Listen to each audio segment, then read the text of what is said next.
अगस्त 2024 आर्चिकर कोलकाता। आप जानते हैं कि क्या हुआ था।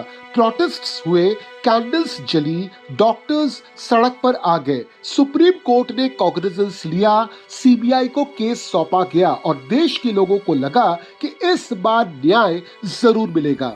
मार्च 2026, केस अभी भी अधूरा है, कॉन्स्पिरेसी अभी भी अनरिजॉल्व्ड है और अभया की मां अब इलेक्शन लड़ने जा रही है। आज का सवाल ये नहीं है कि क्या हुआ था, आज का सवाल ये है आगे क्या हुआ, क्यों हुआ और इसका मतलब क्या है। तो वीडियो को अंत तक जरूर देखें और चैनल को सब्सक्राइब जरूर कर लें। 18 जनवरी 2025 सियालदा कोर्ट ने संजय रॉय को इस पूरे केस में दोषी करार दिया। 2 दिन बाद लाइफ इम्प्रिजनमेंट की सजा सुनाई गई। पश्चिम बंगाल की सरकार ने इस फैमिली को 17 लाख का कॉम्पनसेशन दिया।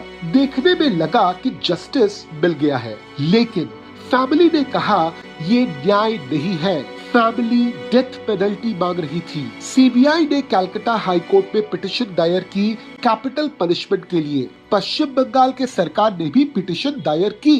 कलकत्ता हाई कोर्ट ने राज्य सरकार की पिटीशन रिजेक्ट की, मगर सीबीआई की पिटीशन एक्सेप्ट हो गई। और फिर जुलाई 2025 में संजय रॉय ने खुद एक्विटल पिटीशन दायर की, यानी कन्विक्शन है लेकिन वो भी चैलेंज्ड है और डेथ पेनल्टी का फाइट अभी भी जारी है। यह केस अभी लीगली जिंदा है। अब बात करते हैं इस पूरे केस के उस हिस्से की जो सबसे ज्यादा तकलीफ देती है। क्राइम के बाद 2 बड़े नाम सामने आए। फॉर्मर प्रिंसिपल संदीप घोष, जिन पर आरोप था कि उन्होंने क्राइम सीन को डिस्टर्ब किया, एफआईआर लेट करवाई, और साथ में फॉर्मर पुलिस ऑफिसर अभिजीत मंडल, टाला पुलिस स्टेशन के तत्कालीन एसएचओ, जिन पर आरोप था कि उन्होंने एविडेंस को प्रोटेक्ट नहीं किया। सीबीआई ने दोनों को अरेस्ट किया, एविडेंस टैंपरिंग का केस लगाया, लेकिन सीबीआई ने 90 दिनों के अंदर चार्जशीट फाइल नहीं की, जिस कारण दिसंबर 2024 में दोनों के दोनों आरोपियों को डिफॉल्ट बेल मिल गई। अब ये कोई छोटी बात नहीं है। ये वही लोग हैं जिन पर आरोप था कि उन्होंने एक मर्डर्ड डॉक्टर के केस में एविडेंस छुपाया और अब वे बाहर हैं। इसलिए नहीं कि वे निर्दोष साबित हो गए, बल्कि इसलिए कि सीबीआई वक्त पर चार्जशीट नहीं दे पाई। एक अलग फाइनेंशियल इरेगुलरिटी के केस में संदीप घोष अभी भी कस्टडी में हैं, लेकिन आरजी करके मेन कॉन्स्पिरेसी केस में वे टेक्निकली फ्री हैं। और दूसरी तरफ सीबीआई की सप्लीमेंट्री चार्जशीट मार्च 2026 तक फाइल नहीं हुई है। फरवरी 2026 अभया के पिता ने पब्लिकली कहा सीबीआई किसी तरह का सच छुपाना चाहती है। उन्होंने एक स्पेसिफिक फोन रिकॉर्डिंग का जिक्र किया जो संदीप घोष को सुदीप्तो रॉय नाम के एक व्यक्ति के साथ जोड़ती थी। सुदीप्तो रॉय को रिलीज कर दिया गया, मगर संदीप घोष को अरेस्ट कर लिया गया। फैमिली का सवाल है कि ये सिलेक्टिव एक्शन क्यों? ये एक बहुत ही सीरियस एलिगेशन है। ये वही एजेंसी है जिसे कलकत्ता हाई कोर्ट ने इस केस को सौंपा था, क्योंकि कलकत्ता हाई कोर्ट को कोलकाता पुलिस पर भरोसा नहीं था इस केस को लेकर। दूसरी तरफ है फैमिली की ओर से सीनियर एडवोकेट वृंदा ग्रोवर। वृंदा ग्रोवर भारत के सबसे प्रोमिनेंट ह्यूमन राइट्स लॉयर्स में से एक है, मगर उन्होंने दिसंबर 2024 में बिना किसी भी तरह के पब्लिक रीजन को बताए इस केस को छोड़ दिया। ये सब मिलकर एक तस्वीर बनाते हैं, एक फैमिली जो हर इंस्टीट्यूशन से निराश हो चुकी थी। मार्च 2026 पश्चिम बंगाल असेंबली इलेक्शंस अनाउंस हो चुके थे। अभया की मां ने पब्लिकली कहा कि मैंने खुद ये फैसला लिया है कि बीजेपी की टिकट पर पानीहाटी कॉन्स्टिट्यूएंसी से मैं इलेक्शन लड़ूंगी। उनका तर्क था प्रोटेस्ट से न्याय नहीं मिला, पावर में आए बिना पावर को अकाउंटेबल नहीं किया जा सकता।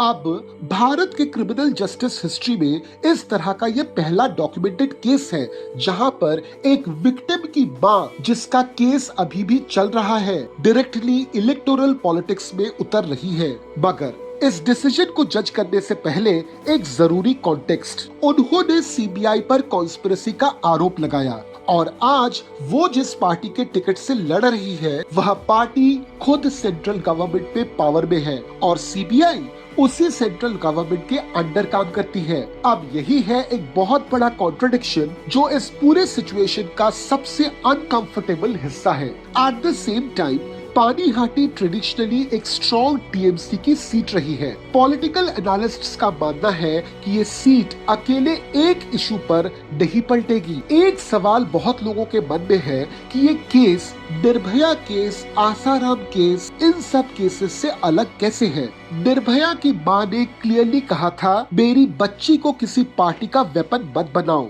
2012 से लेकर 2020 तक वो इस केस को लड़ी। 2020 में चारों दोषियों को फांसी हुई, लीगल क्लोजर आई और किसी भी पॉलिटिकल रूट की जरूरत नहीं पड़ी। आसाराम के केस में विक्टिम के फैमिली के पास न तो कोई प्लेटफॉर्म था, न ही कोई रिसोर्सेज। विटनेसेस को इंटिमिडेट किया गया, 3 गवाहों की सस्पिशियस डेथ हुई। वहाँ पर राजनीति में जाने का कोई भी ऑप्शन नहीं था। मगर अभया के केस में 3 चीजें अलग है।